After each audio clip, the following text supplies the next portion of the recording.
95তম শ্ৰীমন্ত শংকৰদেৱ অধিৱেশনলৈ মাজত মাত্ৰ আৰু কেইটামান দিন বাকী।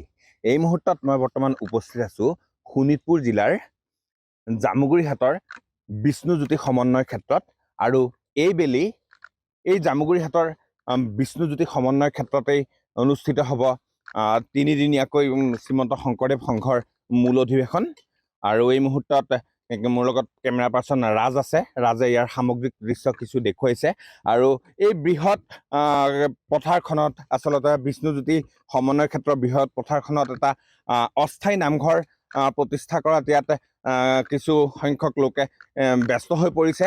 তেওঁলোকে প্ৰায় নিৰ্মাণ কৰি উলিয়াইছে এটি নামঘৰ, এটা বৃহৎ নামঘৰ, অস্থায়ী নামঘৰ। আৰু পূৰ্ণোদ্যমে তেওঁলোকে আচলতে ব্যস্ত হৈ পৰিছে কামত, যিহেতু শ্ৰীমন্ত শংকৰদেৱ সংঘৰ মূল অধিৱেশনলৈ মাজত মাত্ৰ আৰু কেইটামান দিন বাকী। এই মুহূৰ্তত কিছু লোকে হয় যদি নামঘৰৰ লগত ব্যস্ত হৈ পৰিছে, কিছু লোকে আকৌ শিবিৰ বনোৱাত ব্যস্ত হৈ পৰিছে আৰু বিভিন্ন কাম তেওঁলোকে অতি নিয়াৰিকৈ কৰি গৈ আছে। মই বৰ্তমান আছোঁ এই ক্ষেত্ৰখনৰ এই নামঘৰ, অস্থায়ী নামঘৰটোৰ ঠিক মাজমজিয়াত। আৰু মোৰ লগত এগৰাকী ব্যক্তি আছে, মই সেই ব্যক্তিগৰাকীৰ ওচৰলৈ যাব বিচাৰিম, ইয়াৰ বিষয়ে কিছু কথা জানিম। কওকচোন, এই নামঘৰ ভাগ আচলতে অস্থায়ী নামঘৰ আৰু লগতে বৃহৎ নামঘৰ, কেনেদৰে আপোনালোকৰ এই নামঘৰ ভাগৰ অগ্ৰগতি আগবাঢ়িছে? কৃষ্ণ কৃষ্ণ, জয় গুৰু শংকৰ। আমাৰ 95 সংখ্যক শ্ৰীমন্ত শংকৰদেৱৰ যি অধিৱেশন ভাগ শ্ৰীমন্ত শংকৰদেৱ সংঘৰ, আৰু লগতে আমাৰ তেজপুৰ জিলা শাখাৰ জামুগুৰি ঢলাইবিলৰ বিষ্ণুজ্যোতি সমন্বয় ক্ষেত্ৰত আমাৰ ইতিমধ্যে সম্পূৰ্ণ প্ৰস্তুতি আমাৰ কাম কাজ আগবাঢ়ি আছে। আৰু আমাৰ এই শ্ৰীমন্ত শংকৰদেৱ সংঘৰ মূল যি আকৰ্ষণ, গুৰুজনাৰ যি আদৰ্শ, হয়নে, এই নামঘৰ ভাগ ইতিমধ্যে আমাৰ নামঘৰ আপোনালোকে দেখিছে প্ৰায় সম্পূৰ্ণ হৈ গৈছে। ইয়াত মাত্ৰ অকণমান আমাৰ আৰু অলংকাৰ লগাবলৈ বাকী আছে, আৰু লগতে অকণমান আমাৰ মজিয়া ভাগো ঠিক ঠাক কৰিবলৈ আছে। এইখিনি আমাৰ অতি সোনকালৰ ভিতৰত হ'ব। গতিকে সকলো ৰাইজে আমাৰ সহায় সহযোগিতা আগবঢ়াইছে। আমাৰ নামঘৰ সমিতিৰ যিজন লক্ষী বেজবৰুৱা, তেখেত আছে সম্পাদক, আৰু আমাৰ আছে চাৰিদুৱাৰ সমষ্টিৰ সভাপতি থুলেশ্বৰ শইকীয়া বাপ, আৰু এনেকৈ চাৰিদুৱাৰ আমাৰ নাগশংকৰ চতিয়াৰ পৰা আদি কৰি সমস্ত বাপ বান্ধৱ আমাৰ ইয়াত সমিতিত সহযোগ হৈ আছে, আৰু সমস্ত ইয়াত সহযোগো কৰিছে।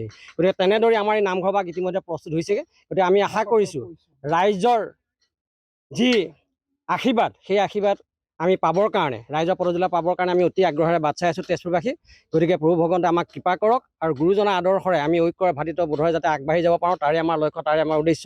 লগতে অহা 6, 7, 8 ফেব্ৰুৱাৰীত আমি সমস্ত ভক্তপ্ৰাণ ৰাইজৰ যাতে পদজোলা পাওঁ, তাৰ বাবে সমস্ত ভক্তপ্ৰাণ ৰাইজৰ ওচৰত আমি ভক্তিপূৰক নিবেদন কৰিলোঁ। কৃষ্ণ কৃষ্ণ, ধন্যবাদ জনাইছোঁ। পুনৰ কেমেৰা পাৰ্চন ৰাজক মই ইয়াত দেখুৱাবলৈ অনুৰোধ জনাম। অলপ এইটো শাৰীৰ পৰা আহি সম্পূৰ্ণ যি অস্থায়ী নামঘৰ, এই নামঘৰ ভাগৰ পৰিৱেশ, আচলতে এক বৃহৎ নামঘৰ, এক অস্থায়ী নামঘৰ প্ৰতিষ্ঠা কৰাত তেওঁলোকে সাজু হৈছে। যিহেতু সন্মুখত শ্ৰীমন্ত শংকৰদেৱ সংঘৰ অধিৱেশন, তেওঁলোকৰ অতিকৈ হেঁপাহৰ অনুষ্ঠান। এই অনুষ্ঠানৰ কাৰণে তেওঁলোকে কষ্ট কৰিছে। আন এজন লোক আছে, মই সেই লোকজনৰ ওচৰলৈ যাব বিচাৰিম। এগৰাকী জামুগুৰিহাটৰ সত্ৰীয়া সংস্কৃতিৰ সাধক বুলি ক'ব বিচাৰিম। মোৰ লগত শ্ৰী বংশী ভূঞা উপস্থিত আছে। কি ক'ব, কেনেকুৱা ধৰণৰ প্ৰস্তুতি চলি আছে? কৃষ্ণ, জয় গুৰু শংকৰ। আমি ইতিমধ্যে প্ৰায় 2 মাহমানৰ পৰা এই কামবিলাকত আমি আগবাঢ়ি গৈ আছোঁ। আজি ভালেখিনি ভকত বৈষ্ণৱ আহিছে, আন্তৰিকতাৰে ভক্তিভাৱে আহি এই অনুষ্ঠানভাগ যাতে আমি সফল কৰি তুলিব পাৰোঁ, তাৰ বাবে আমি সকলোৱে আগবাঢ়ি আহিছে। প্ৰতিজন বাপ বান্ধৱ আয়ে নিজৰ নিজৰ সুবিধা অনুসৰি নিজৰ কামখিনি ইয়াত পৰিপাটি কৰি আৰম্ভ কৰিছে। আৰু ইতিমধ্যে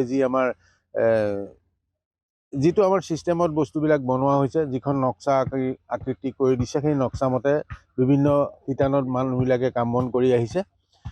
উদ্দেশ্য এটাই, আমাৰ সপোনৰ যি 95 সংখ্যক অধিৱেশন ভাগ যিকোনো প্ৰকাৰ সফল কৰি তুলিব লাগে, তাৰ কাৰণে সকলো কৰিবৰ কাৰণে দিনে ৰাতিয়ে খাটি আহিছে।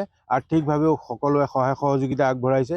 তাৰ বাবে আমাৰ সংগ্ৰহৰ কাৰণেও, আৰ্থিক সংগ্ৰহৰ কাৰণেও আমাৰ ভকত বৈষ্ণৱ যাক দায়িত্ব দিয়া হৈছে, তেওঁলোক গৈ আছে। অসমৰ প্ৰতিগৰাকী বাপ বান্ধৱ, আই মাতৃ আৰু গুৰুৰ যি আধ্যাত্মিকতাৰ প্ৰতি যাৰ বিশ্বাস আছে, আস্থা আছে, তেখেতসকল আহি আমাৰ ইয়াত গুৰুজনাৰ যি আদৰ্শ আমি আগবঢ়াই লৈ যাম, তাৰ বাবে আমি সকলোকে সহায় সহযোগিতা আমি পুনৰ কামনা কৰিছোঁ। আপোনালোকলৈ পুনৰ ধন্যবাদ জ্ঞাপন কৰিছোঁ। কৃষ্ণ।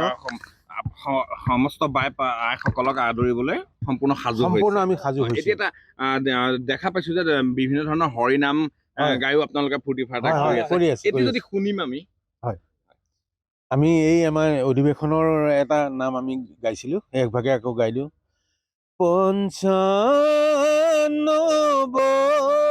সংখ্যক সংঘৰ অধিৱেশন তেজপুৰৰ আতিথ্যত হ'ব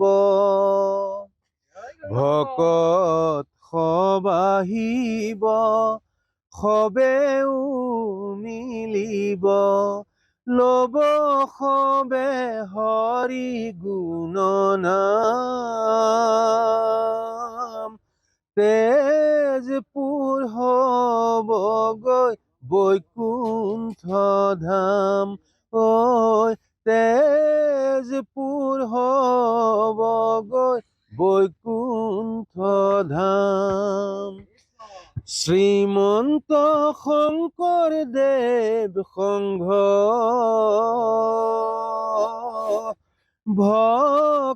ভকতৰ হৃদি পদ্ম এক শৰণ হৰি নাম ধৰ্ম ভকতে পালিব গুৰুজনাৰ আদৰ্শ জয় জয় শংকৰদেৱ সংঘ শ্ৰীমন্ত শংকৰদেৱ সংঘ জয় জগতগুৰু শ্ৰীমন্ত শংকৰদেৱ জয় ৯৫ সংখ্যক অধিৱেশন কৃষ্ণ জয় গুৰু শংকৰ